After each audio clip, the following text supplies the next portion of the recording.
Hai guys, ketemu lagi bersama saya, El Crime Store. Semoga kalian sehat-sehat semua ya. Kali ini aku akan membawakan cerita kasus-kasus kriminal dari berbagai dunia. Semoga kalian suka ya. Tanpa basa-basi, let's go. Pada tanggal 26 September 1992, Jennifer Absenson ini sedang dalam perjalanan shift malam ke tempat kerja dia ya. Gadis itu tuh bekerja dari jam 10 malam sampai jam 6 pagi. Kala itu tuh dia baru berumur 19 tahun ya, dan malam itu dia itu terlambat sampai di perhentian bis ya. Jadi dia itu khawatir kalau dia terlambat, maka dia akan dipecat gitu. Tiba-tiba ada sebuah mobil lewat dan melambat di sebelahnya. Pria di dalam terlihat baik dan bertanya kepada Jennifer, apakah dia perlu tumpangan gitu. Jennifer lalu menolak, meskipun dia itu merasa tidak terancam ya. Tapi instingnya itu mengatakan untuk tidak naik gitu. Jadi ya dia tidak mau.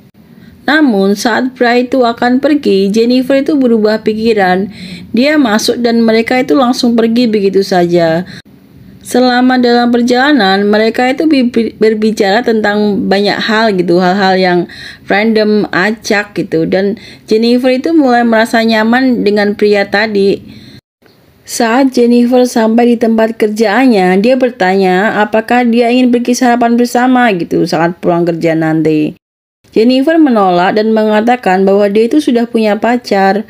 Pria itu lalu meminta nomor telepon Jennifer dan Jennifer itu memberinya dengan nomor yang asal-asalan gitu, bukan nomor dia berarti yang dikasih ya. Berharap tidak bertemu lagi dengan pria itu.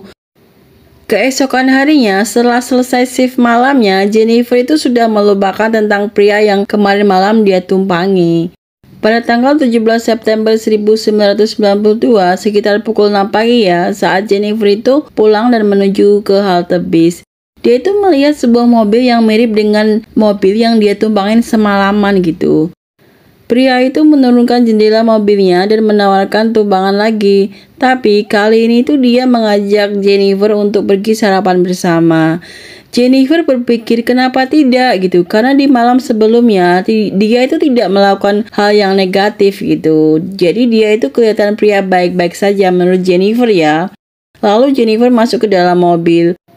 Begitu dia masuk, pria itu wajahnya itu seketika langsung berubah gitu. Dia itu memperlihatkan nomor telepon yang kemarin Jennifer kasih itu loh guys. Lalu dia itu berteriak dan bilang bahwa dia itu menelpon nomor yang Jennifer kasih itu, dan yang mengangkat itu wanita yang tua banget gitu. Sebelum dia sadar apa yang sedang terjadi, kepalanya itu sudah dipukul dengan benda keras. Dan pria itu mengeluarkan pistol dan tali lalu mengikat tangan Jennifer. Setelah beberapa menit, mobil itu tuh berbelok ke arah padang pasir. Jennifer tuh hanya bisa membayangkan apa yang akan menimpa dirinya. Lalu, pria itu menepi dan dia itu mengeluarkan pisau dan mulai memotong pakaian Jennifer. Jennifer mencoba untuk melawannya, akan tetapi pria itu tuh terlalu kuat gitu dan agresif banget. Kemudian pria itu tuh mencoba memperkaos Jennifer ya, akan tetapi sepertinya burungnya itu tidak berfungsi dengan baik gitu. Istilah kata itu nggak bisa bangun ya guys. Dan itu tuh membuatnya itu semakin kayak kesetanan gitu, semakin marah dan marah. Untuk sesaat Jennifer itu pingsan, lalu dia itu kembali tersadar saat pria itu menggigit lehernya guys, dan berteriak seperti orang gila. Saat itulah dia keluar dari mobil dan pergi ke bagasi. Dan dia itu mengeluarkan tas yang dipenuhi oleh berbagai macam pisau ya. Saat itulah Jennifer sadar bahwa pria itu akan membunuhnya. Lalu Jennifer itu keluar dari mobil dan mulai berlari melewati gurun. Tiba-tiba dia itu merasakan sakit di bagian belakang kepalanya. Jennifer langsung jatuh ke tanah. Lalu pria itu menyeretnya kembali ke mobil. Dia ditaruh di bagasi mobil dan bilang bahwa dia akan membunuhnya. Jennifer mulai panik ya guys, dia itu tidak bisa melihat apapun gitu. Dan tangannya itu diikat, lalu dia itu dimasukin ke dalam bagasi dan mobilnya itu langsung bergerak gitu. Harapannya untuk melarikan diri itu sudah pupus bersama dengan mobilnya itu berjalan. Tiba-tiba kekuatan tuh menguasai dirinya ya. Dia itu lalu menarik tangannya dan mematahkan tali yang mengikat tangannya. Tak ada waktu untuk menunggu lebih lama lagi. Saat pria itu sedang menggali kuburannya, dalam kegelapan dia itu tidak melihat apa-apa dan dia itu mengobrak-abrik bagasi untuk mencari cara agar bisa membuka. Karena terlalu berisik, akhirnya pria itu tuh menyadarinya lalu menghentikan penggaliannya. Jennifer menyadari mobil itu tuh terjebak di pasir ya guys, dan ini tuh mungkin satu-satunya kesempatan dia untuk melarikan diri. Ini sudah yang kedua kalinya ya dia mencoba melarikan diri. Jennifer mulai membuka bagasi dan mulai berlari dan berlari. Saat Jennifer menoleh ke belakang, dia melihat pria itu tuh sedang mengejarnya ya sambil membawa parang. Di jalan ada sebuah mobil. Saat Jennifer meminta bantuan mereka, sayangnya pengemudi itu juga ketakutan melihat pria itu membawa parang gitu. Lalu dia itu mengunci mobilnya lalu pergi begitu saja. Jennifer berlari dan terus berlari ya, sampai dia itu melihat sebuah truk mendekat, lalu dia itu berdiri tepat di tengah mobil itu ya, di tengah jalan berarti ya, dan memaksa pengemudi itu untuk menghentikan kendaraannya. Kedua pria di dalam truk itu keluar dan membawa Jennifer masuk. Ketika dia melihat ke belakang, si pria itu tuh sudah menghilang guys. Kedua pria itu tuh membawa Jennifer ke pom bensin terdekat ya. Lalu dia itu menghubungi polisi dan ambulans segera datang. Termasuk ibunya Jennifer loh. Jennifer itu tidak memiliki hubungan yang baik dengan ibunya ya. Jadi ibunya itu bilang ke polisi bahwa Jennifer itu suka mengarang-arang cerita untuk mencari perhatian gitu kan. Ibu yang sangat aneh sih menurutku, bukannya Newport tapi malah memberikan cerita ke polisi yang aneh-aneh gitu. Sehingga polisi itu tidak percaya gitu kalau Jennifer itu habis dilecehkan. Kan nggak masuk logika gitu loh. Ada ya ibu yang kayak gitu. Gak bisa dibayangkan ya bagaimana traumanya Jennifer ini loh dengan keadaan sekelilingnya. Nyawanya itu sudah terancam, bahkan ibunya sendiri pun meragukan ceritanya gitu. Sangat miris pokoknya. Aku pastinya gak akan sanggup, belum juga setiap harinya itu dihantui sang penculik yang mungkin akan melakukan balas dendam gitu kan, bisa aja.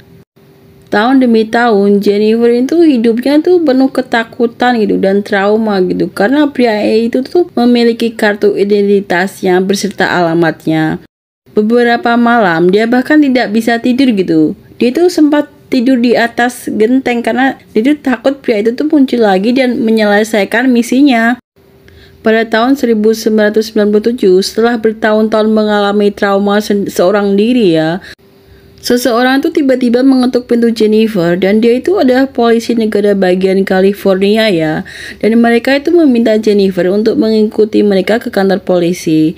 Saat dia duduk di seberang penyidik, penyidik itu menunjukkan foto-foto calon tersangka dan meminta Jennifer untuk mengidentifikasi pria yang telah menculiknya 5 tahun lalu. Tanpa basa-basi dan melihat yang lain ya, dia itu langsung mengenali foto yang dijajah di depannya dan menunjukkan bahwa Andrew Urdialis adalah penculiknya guys. Ya, jadi nama pria aneh psikopat itu tuh namanya Andrew Urdialis.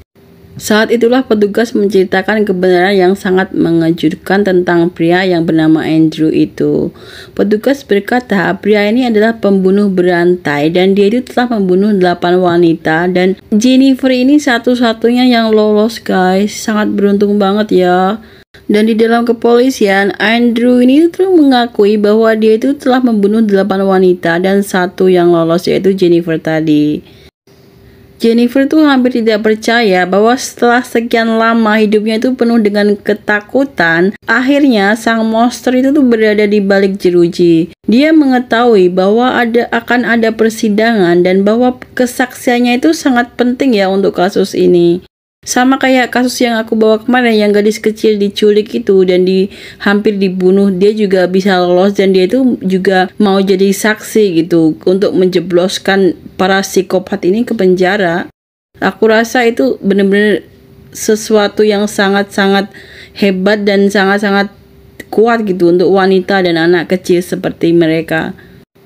Meskipun mengaku tidak bersalah dengan alasan kegilaan, Andrew Urdialis ini dinyatakan bersalah atas semua pembunuhan dan dalam 3 persidangan terpisah ya, dan dia itu dijatuhi hukuman mati.